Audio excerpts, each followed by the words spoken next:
person who I believe is one of the best people that you've had to walk the face of this earth.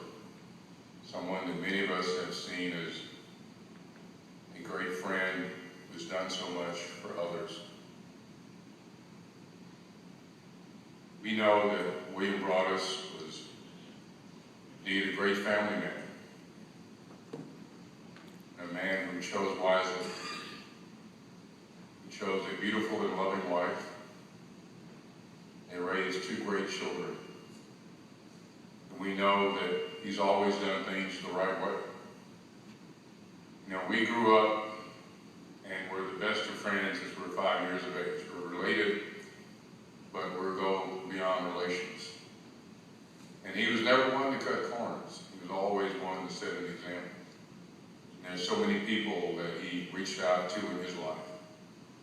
Despite all of his great successes, he was always William Broadus. He never sought to be above anyone or beyond anyone. You know, when William and I grew up, I know William's dad was one of the most decent human beings I've ever met.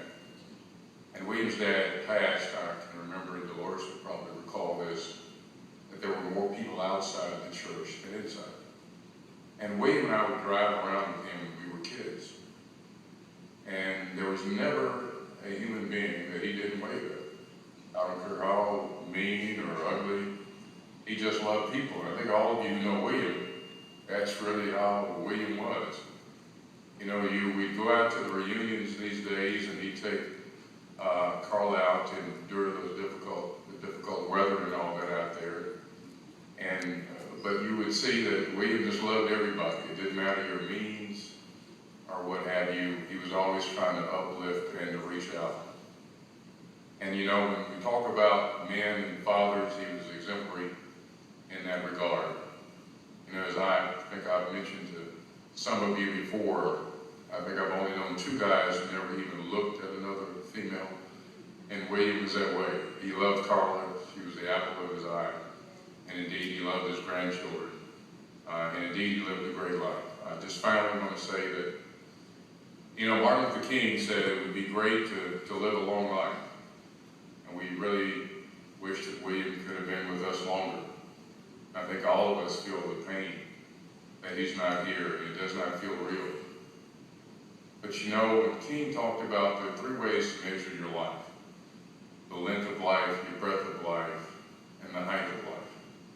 And the way Martin Luther King measured the length of life, what you've accomplished, what you've done to make your measure, or to leave your mark, not just a number of years. We have to say that indeed it was a life well lived. And so we must say that William is here with all of us. Let's do what we can to respect him and to make this world a better place as he would hope that we could do. And I want to say thank you so much for all of you being here. Pay testament to this great man. Thank you.